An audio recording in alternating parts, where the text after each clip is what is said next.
Couple of questions on Syria. Yesterday, there's a drone attack to a U.S. base in northeast Syria, which resulted in one death and 6 injured. After that, U.S. launched a airstrike, also killed 11 people in Syria.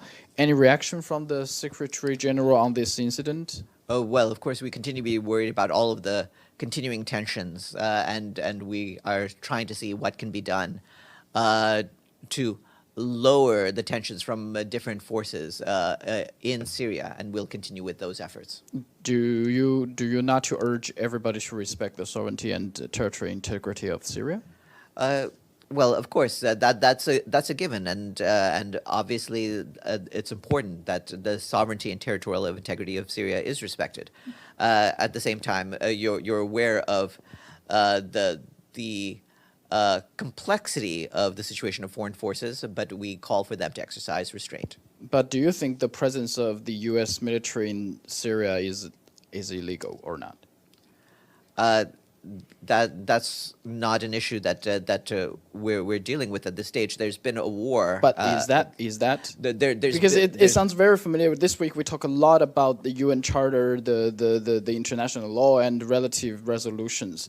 But it sounds to me a foreign military-based presence in another country without invitation sounds like something else to me. You know. I'll leave your analysis to you. There's at this stage. What's the difference between Syria, the situation in Syria, and the situation in Ukraine? There's no U.S. armed forces inside of Syria, and so I don't have a. It's not a parallel situation. You're to some of the sure others. there's no U.S. military personnel? I believe there's military activity. Yeah. But in terms of a ground presence in Syria, I'm not aware of that. Okay, 5 U.S. service members were injured in that attack. If there were no U.S. service members in Syria, how could they got injured? That's weird, right? Should I ask you about that?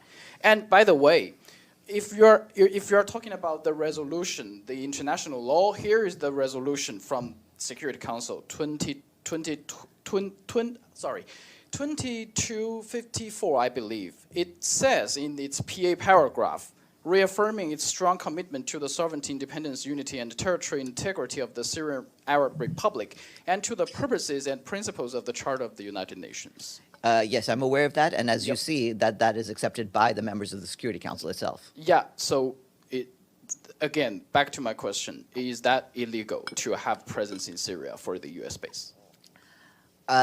According to the relevant resolution that I just read out. Yes, the relevant resolution does call for that, and we call on all countries to respect that.